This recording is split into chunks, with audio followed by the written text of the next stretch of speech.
Hey, Small Group Network, welcome to Reading Lenzs. We're so glad that you have joined us, and you are here especially on our YouTube.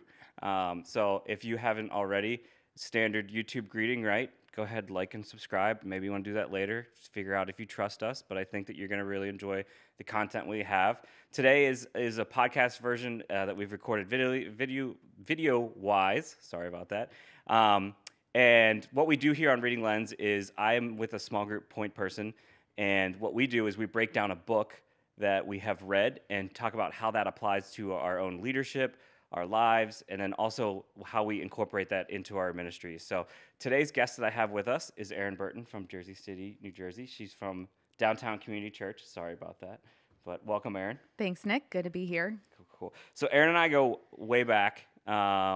Man, when did you start coming to Hoboken Grace? Was that 2013? It was 8 years ago. I had a Wow. 1, 2, and 3-year-old at the time.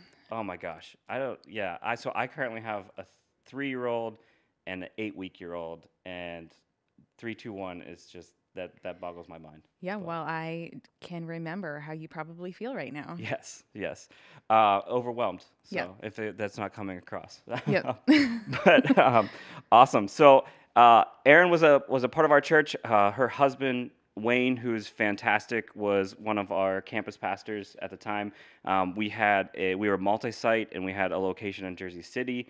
And then it came to a point where we really just wanted to bring our family back into one location again.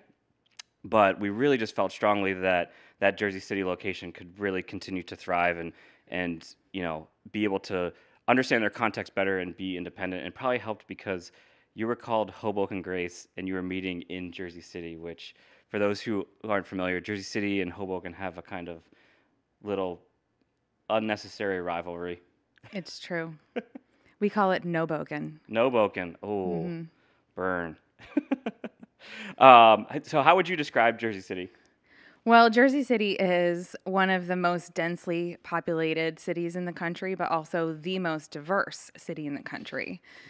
And it is characterized by who it's next to, which is Manhattan. Mm-hmm. So we've been dubbed Wall Street West, the sixth borough. Yeah. But our history goes back to Ellis Island. Ellis Island is part of Jersey City. So we have been dominated by immigration through our history. But it's still today what is in the forefront. 40% of Jersey City is foreign born. And my kids go to the most diverse school in the whole state. Wow. 44 languages are spoken No way. in their school, in the homes of their school. That is awesome. They must be learning so much and getting.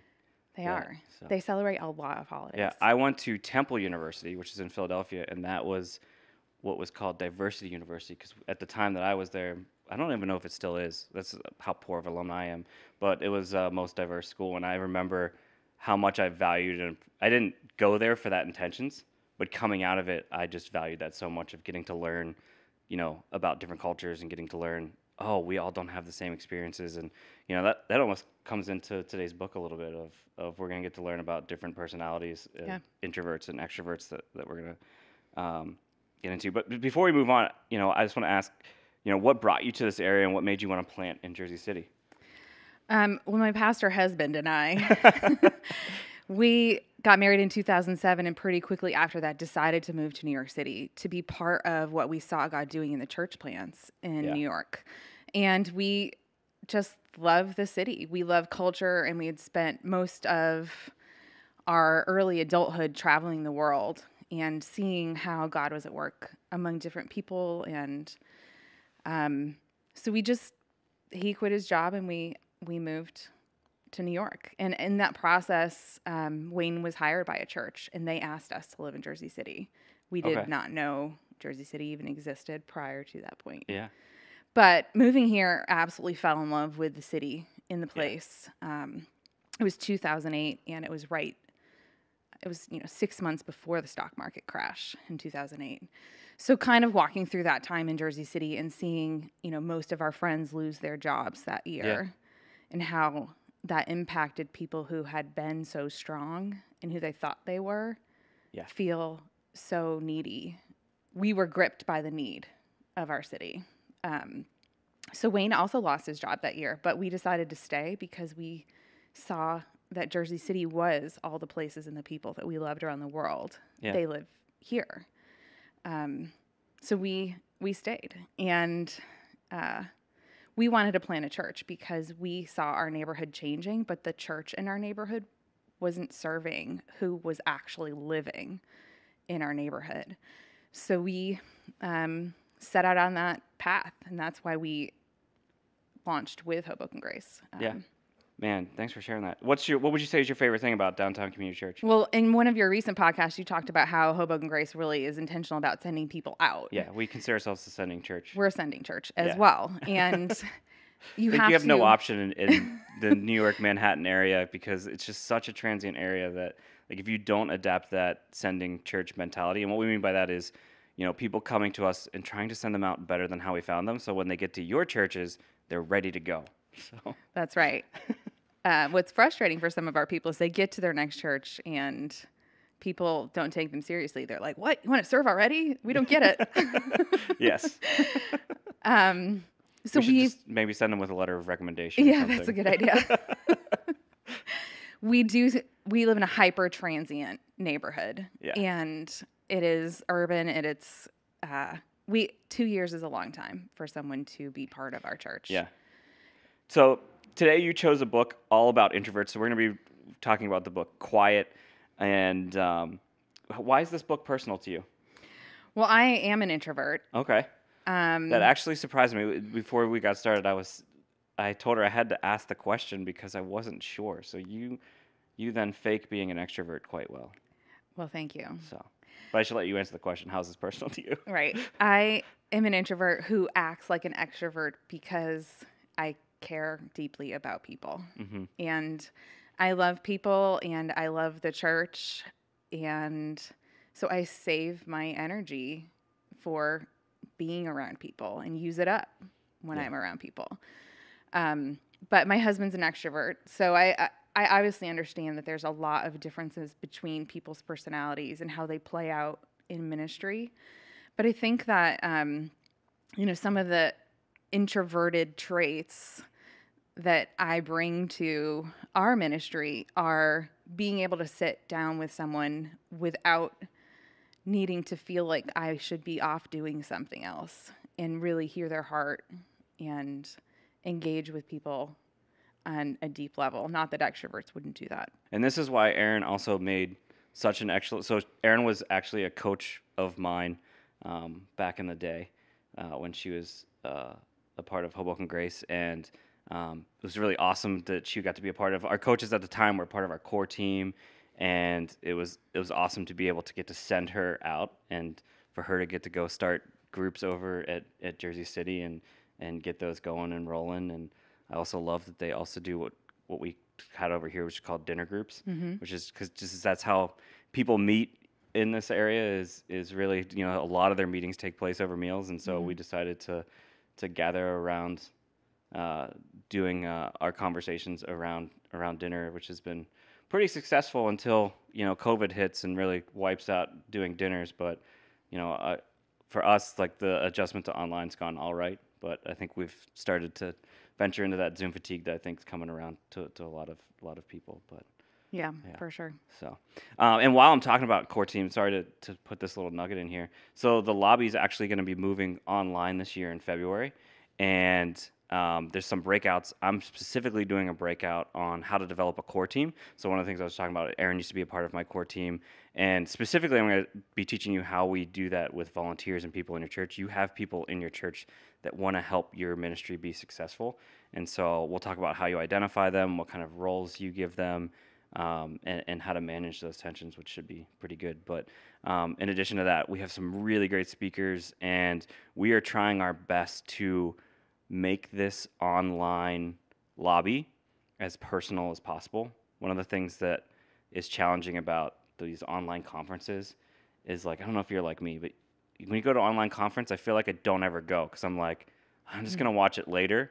and then it expires. But by the time I finally remember to like get around to it, so one of the things we're trying to do is have lots of little breakouts that's going to allow people to engage. So we'll make sure in the description that there's a link to be able to join the lobby. But let's get back to the book. So what made you choose this book? Well, We should probably tell them the title, right?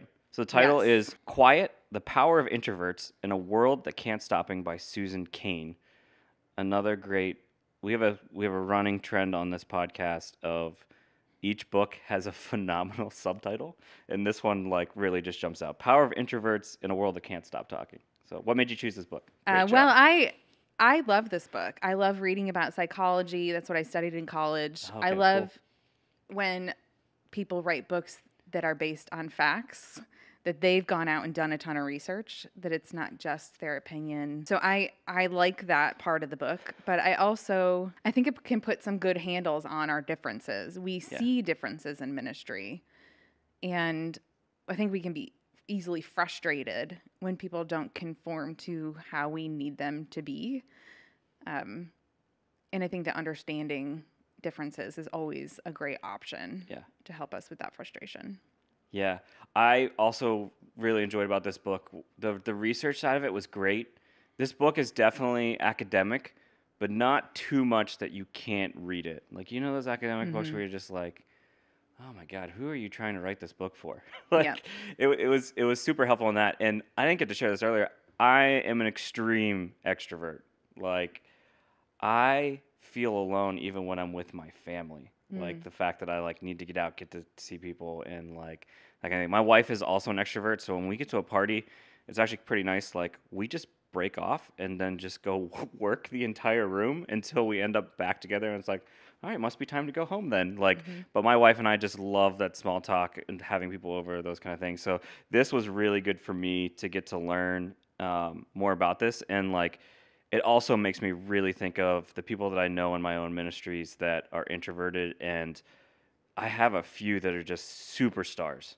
And it was really nice to get to think of how I might be able to help them even more, even at a baseline of like coming out of this book realizing like I need to get coffee with this person and ask them more questions as to like how can we develop this better for you. Cool. So why don't we start with like, can you just help us define what an introvert is? Right, and I think the author has she lays it out there and then says lots of people define introversion in many different ways. Yeah. And it plays out differently in each person's life. So saying that, I would say that introversion is when you gain your energy from being alone. Yeah. And you have to be alone before you can invest in relationships.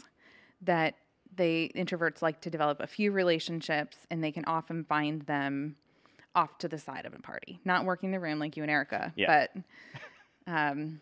off with one person that they've been dying to have a conversation with. And then I would say that they listen and process before sharing, which is how it impacts groups, I think, in a big way. Yeah, and we probably should have shared this earlier in the podcast. We're going to be talking a lot of generalizations today about introverts and extroverts, and know that, I mean, she talks about this in the book. It's not like all introverts are this way or all extroverts are this way or all churches are this way. So, bear with us, give us a little bit of grace. We do think we're going to be talking to the majority. One of the statistics she had in there too is that introverts, I actually thought it was more 50-50. She was talking about how it's a range in between 1/3 to 1/2. So I didn't realize that extrovert was like kind of a dominant kind of thing. I figured it would be more kind of 50-50. So. And I think it is an American thing. Yeah. So this is an American book. Yeah. And we are American churches. So I think it's okay to talk about it that way. Yeah. Yeah. Well, since we're already on that topic, let's talk about a little bit about, our churches. She even uses Saddleback as an example in here. They went and visited. She lives in Southern California, and so naturally you're there, you're going to go check it out. And they're pretty much talking about how churches have an extroverted kind of tendency and the different things that happen within churches. Where could you give us examples of what that like looks like for you as an introvert in churches, like where you feel this dominant kind of extroverted, this having to adjust or those kind of things like. Well, I think what we celebrate in our churches is what we get, Yes. which we talk about quite often. And extroversion is celebrated in churches. It's an outward example of what's going on the inside of the person. You can see what's happening in their life. And oftentimes with an introvert, you don't get to see the growth. They're not sharing it with you. Yeah. It's quieter. So we celebrate the outward examples of faith. Yeah. And she was talking about how she really feels too that the thing that has really influenced, Western culture and specifically America to be this extrovertedness is the perception of Jesus being an extrovert. I mean, he's going to these parties, he's inviting people, she's completely overlooking all the times that this guy retreats for 40 days or this guy, goes and seeks his solitude quite often, but that he is perceived as this ultra extrovert because he's trying to reach all these people. And then that has just completely influenced our society. Can I just say something about that? I think that the perception is Jesus was an extrovert, but I would say that he is the completion of all personalities. Yes. He's the perfect version of what it means to be fully human and fully God. And it's only half the story to say that he was an extrovert. Right. Yeah. He's, I would say, everything to all people, right? Everything to all people, exactly. What would you say are some things that are misunderstood about introverts? I would say that introverts sometimes can be portrayed as they don't have good ideas, or they're not engaged, or they don't care. Yeah. Those would be some of the negative ones. But I've also noticed that some introverts can appear like they're too busy to attend a small group, that they don't really want to share how they feel, and that they might not be able to make an impact in other people's lives.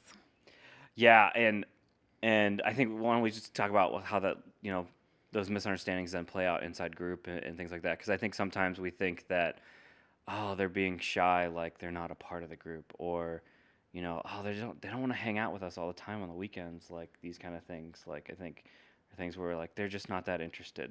Right, and often I think as group leaders, we can measure success by getting the quiet person to talk. And I think that maybe we should take a look at that a little bit closer. Yes, and I think part of that is there's actually a really good blog post about this written by Andrew Camp. I'll make sure that is also in here in the description below. But he just did a whole article on the value of connection over attendance. And I think sometimes we are so geared in towards that, like attendance. Are they showing up? Are they participating? All these different things, rather than asking the question, like, are they connecting? And I think that's one of the things that can really help level the playing field when it comes to introverts and extroverts is like, okay, are they connecting? Like, in other words, they don't need to connect to everyone in the group, but are there maybe a few people that they're connected with? Are there conversations going on outside of group, those kind of things? Would you agree with that? Or that is how I measure success of a group. That was like extroverted Nick being like, I'm going on, I think it's this, so it's probably going to happen a lot in this podcast. That is actually how I train my leaders. I say that exact thing. How are small groups geared towards extroverts, and how might we do a better job including space for introverts? I think that groups don't have to be geared toward extroverts. I think it's however the group leader designs their particular group. And these are things that I have tried with my groups because I wanted to, and no one told me to. But I think that you have to work with your leader's strengths. And if you are an extroverted leader, you should lead out of your strength. Don't try to be someone you're not. But maybe you have an introvert in your group and you want to pull them out. So these are some tricks that I've done in my groups that have helped people who don't have a lot to say in a group say a little bit more. I think that asking people to think on their feet and think quickly and answer a question in a circle is a difficult thing for an introvert to do, especially something if it's personal or That was like a big thing I learned from this book reading through. Like I didn't realize that was an extroverted thing, that like spontaneous conversation. And it's funny because like we sometimes have a script for these podcasts, at least to go by, and like I just enjoy bringing things out of nowhere and asking the questions in the moment, stuff like that. And now I'm like subconscious of like, oh no, I'm really hurting my introvert when I go off the script or I go away from it. But so I apologize about that. But learning that they talked a lot about like public speaking in particular, and how extroverts will just wing it, Mm. but the introverts, everyone fears public speaking, right? And there's this misconception that extroverts don't fear it, but they do just as much as the introverts do. It's just that the introverts need time to prepare. And I thought Right. that was something that's super applicable to our small groups, in that like sometimes I don't think that we understand the advantages of allowing our group members to prepare before they come to group. Mm-hmm. And it can be as simple as like if you're a sermon-based group, sermon-based study group, as to sending the questions out beforehand, Yep. or making it a place where they can see that ahead of time, so they can jump in the conversation. Right. And I found that a lot of people who are in my dinner groups don't want the questions ahead of time. They feel like it's on homework. Those are the people who don't need to receive the questions ahead of time. Yeah. So it's interesting then. Do we just like, so I have been in this struggle with that, because we went there to a point where we just sent out the questions to everyone that was inside a group. And then that gets tricky because I also ask my leaders to personalize the questions. Like, you know your group better than I do. Mm-hmm. Like, to be honest, when I write these questions with my team, we're often thinking the groups that we lead and how they Mm-hmm. might best respond, but you're going to know how they respond better. So I think this is one of those things where like you want to encourage your leaders to figure out that tension, and maybe they identify it's one or two people who maybe need to get these questions, or is there a place you can host these questions? So for us, we add the discussion questions onto anywhere our video is posted, to be able to see that. I know that North Point, sorry, they're one of the churches I follow, but they will then on Sundays put their discussion questions like in their Instagram, those kind of things, or Right. um, And that. often a sermon will end with Yeah, an application question. And yeah, often those application questions are in our questions. So hmm people do get a little bit of a heads up yeah. And I know our of what friends we're going to talk at about. North Coast too. They actually have those. With the dream church of being able to do your questions beforehand and they have them ready to go on Sunday. Yeah, So that's very prepared. yeah. But if you don't send your questions ahead of time, here are some things you can do for the introverts in your groups. Thank you, Erin. I have found that it can be beneficial to hand out a 3x5 card to people Yeah. when it's discussion question time after the connecting phase of our time together, our eating time is over, and ask either one or two questions and then give people 5 minutes to Yeah. think and write. And honestly, it can be really awkward for people who hate that kind of thing. Mm-hmm. But it opens up the conversation in a whole other way for people who really were waiting for permission to share Yeah. their thoughts. I actually think that has a huge benefit to the extroverts as well. And again, I'm going to be speaking for extroverts, but that space that you give actually gives us a chance to filter a bit more, Mm-hmm. as opposed to just using everyone in the group as a sounding board. So I think that's another thing that's probably really good, where we can tend to drown out inside conversations and stuff like that. So are you saying that you share things before you know you actually think them?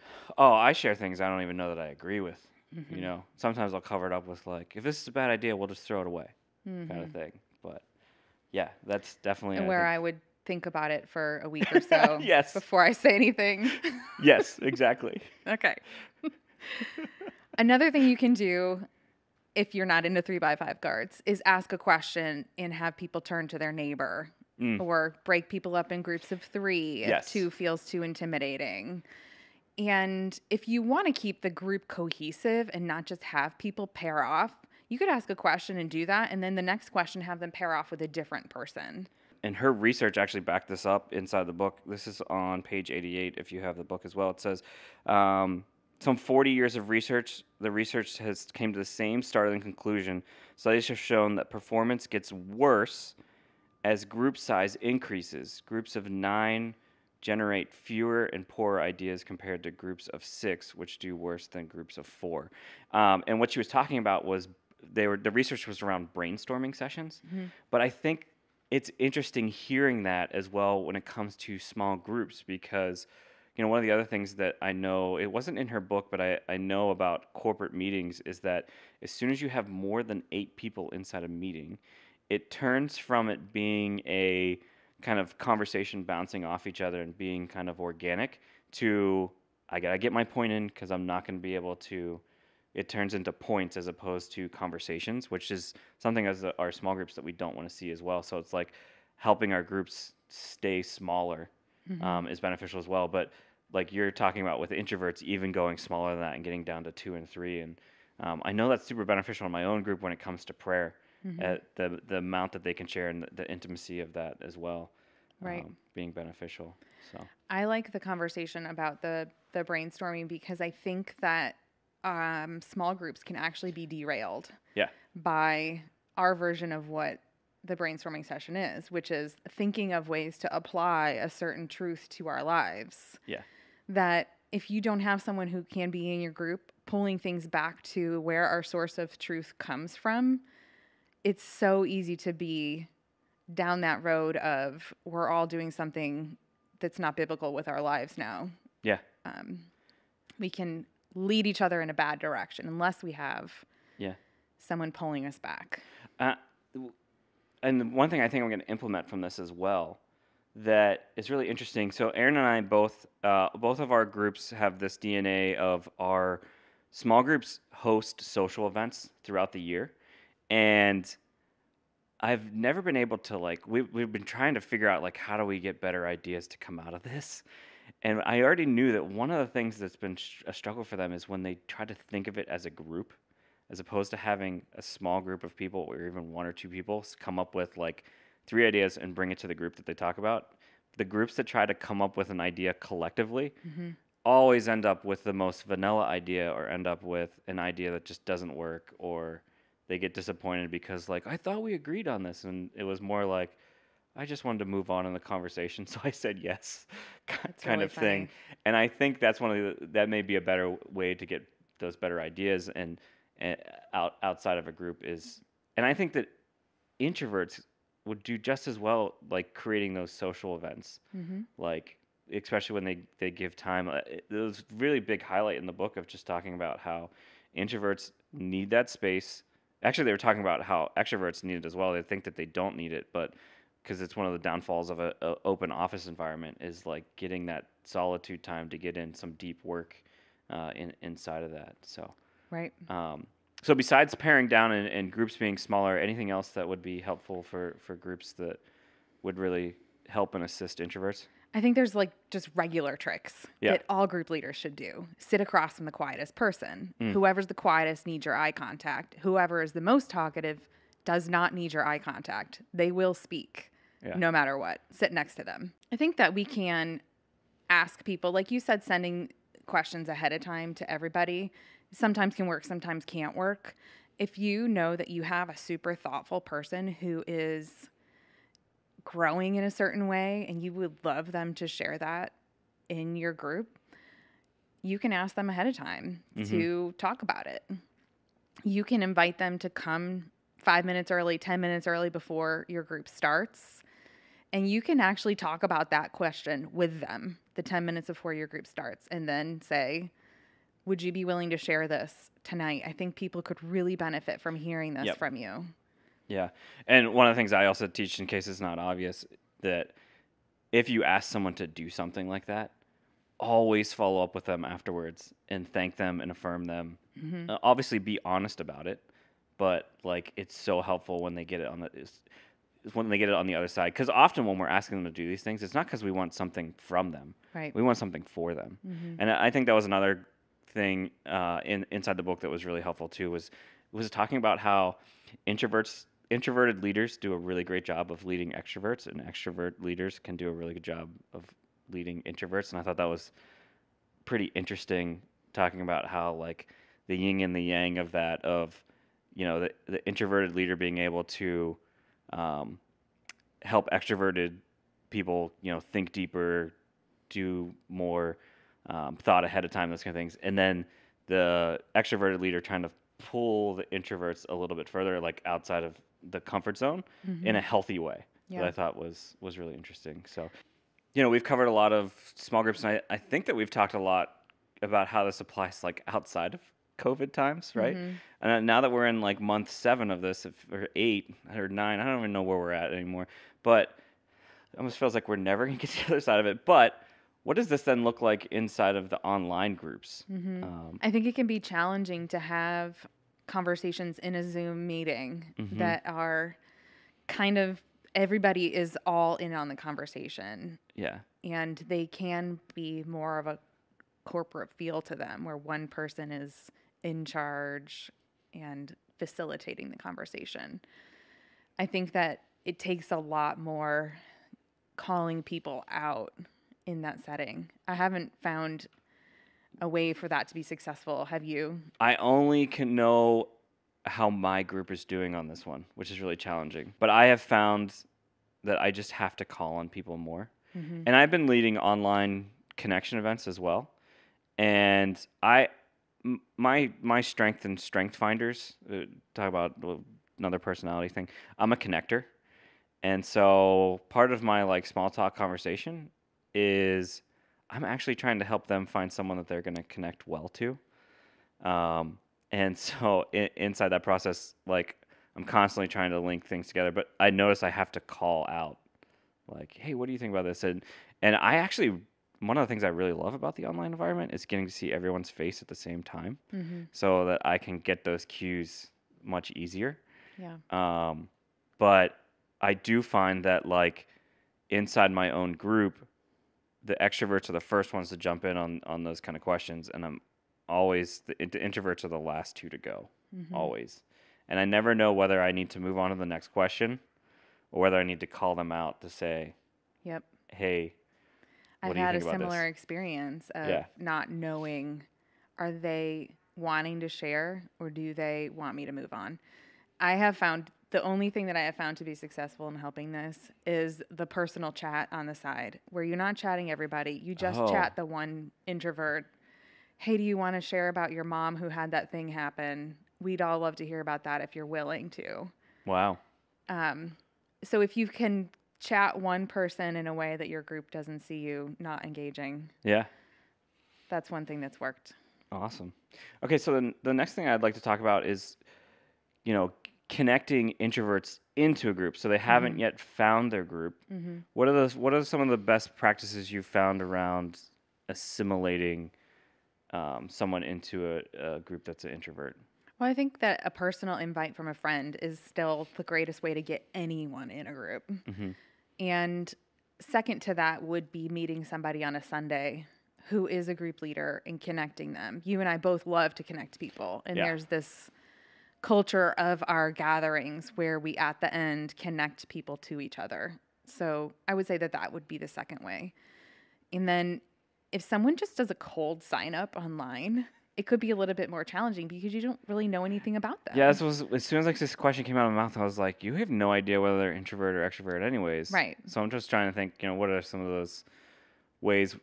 I think it's almost that we assume that they're introverted potentially that would make them feel more comfortable. So I think it's having that connection ahead of time. Right. And figuring out a way to be able to say hello that makes it a little bit more personal as opposed to like, I think it comes back to, correct me if I'm wrong, but introverts want to know the environment that they're going to be stepping into. And so helping them understand like ahead of time, hey, this is what you can kind of expect, or like, I'll make sure to introduce you to the group, or is that helpful or is that hurtful? I think that's helpful to know at least one person. I think it could be overwhelming. Yeah. If, you need to know all 8 of us before you can come. A rule that I have for myself is if somebody cold signs up online, I have coffee with them. Yeah. And in the COVID environment, that means a phone call or a Zoom meeting.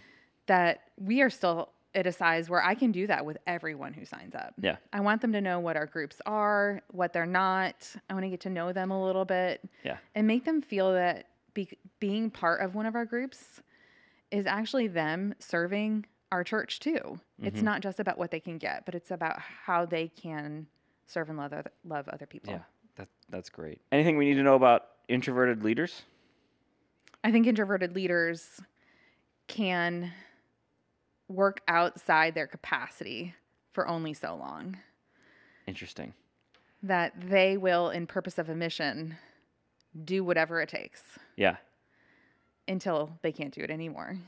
And that, I don't know that this would be true for all introverts, but they need permission to do what actually fuels them. Yeah. So they may be healthy enough that they are doing that on their own. Yeah. But as leaders of leaders, I think we should assume that people need some encouragement in that. So as leaders of leaders, we shouldn't be encouraging people. How are you restoring your soul? Mm-hmm. How are you taking time out, feeding yourself, and nurturing who you are as a person so that you have your whole self going into your leadership? Yeah. Yeah, it's really interesting that you say that because one of the other things that's unique about the group system at Hoboken Grace is that it doesn't stop. It just goes. And part of that is the unique culture that we're in because people have left their families to come live here. Yep. And so we are their families. And so when we say take a break, it's literally like us saying stop seeing your family. Yep. And in 2020, you can see what happens when you say stop seeing your family and how much that hurts. It does. So, but I think sometimes I neglect inside that of how much the leader might actually need that rest period. And so that might be another thing I need to probably work on to think of, how do I help them refuel so they can continue to be the best leader possible. Yeah, and I think it's even more than our seasonal breaks. Yeah. It's modeling how to Sabbath ourselves. It's talking about that in a way that's accessible to people who've never done it, who work 12 hours a day, 6 days a week. Yep. How they do in our area.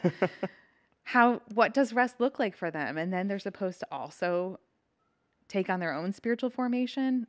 That can be overwhelming to any leader, let alone an introverted leader. Yeah, and this book will do a really great job too. We won't go into this, but this book does a great job too of telling them how their work environment is wearing them out. And I think there's a lot of things that we can learn from inside that as well. But taking that into the equation of like, they're doing this over here. They're doing the groups because they love it, right? But work is just wearing them down. Yes. So, yeah, Erin, this was super insightful. Anything else we may have missed? I mean, I think we could talk about this a long time, but yes. we want to honor people's time. This is how we know it's time to wrap up. Is I think each podcast we go, man, there's so much more that we could talk about. Right. Which is totally true. And one of the things I just love about getting to talk about these books, and I'm glad I finally have an outlet for this. Yes. But now I'm sad that there's a time constraint on them. But sorry, I kind of cut you off on that. Was there something else that you were going to say? No, I think If it's not, great. I have one. I think that there's always more to learn about ourselves. Yes. And that it influences how we lead. Yeah.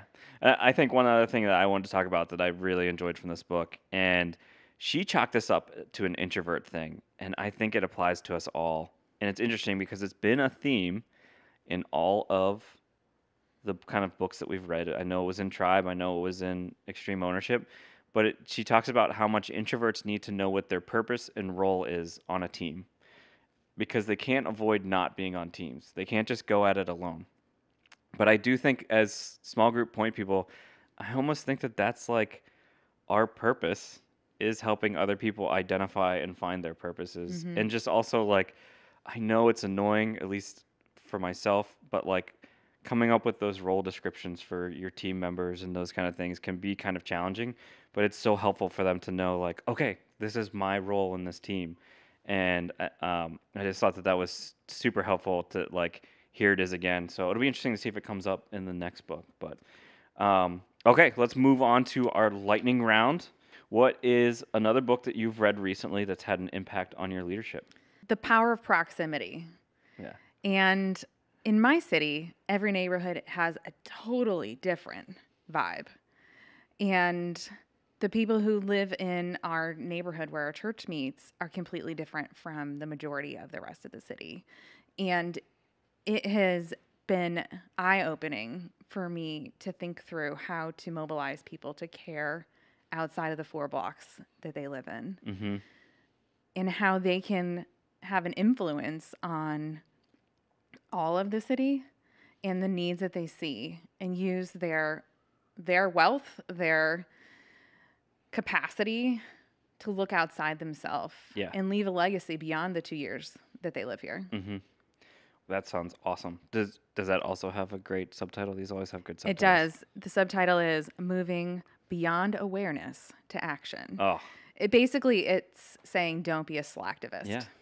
If that's not a leadership training that you have in the future, moving beyond awareness to action. Like, I think that's what we want everyone to.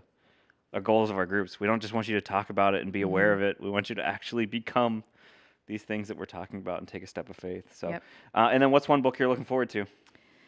A book about friendship. We Should Get Together is the title. And it also has a subtitle, The Secret to Cultivating Better Friendships. Mm-hmm. It's also research-based. Okay. And it studies loneliness. Okay. Which I think is a huge problem in our city. Oh, And, totally.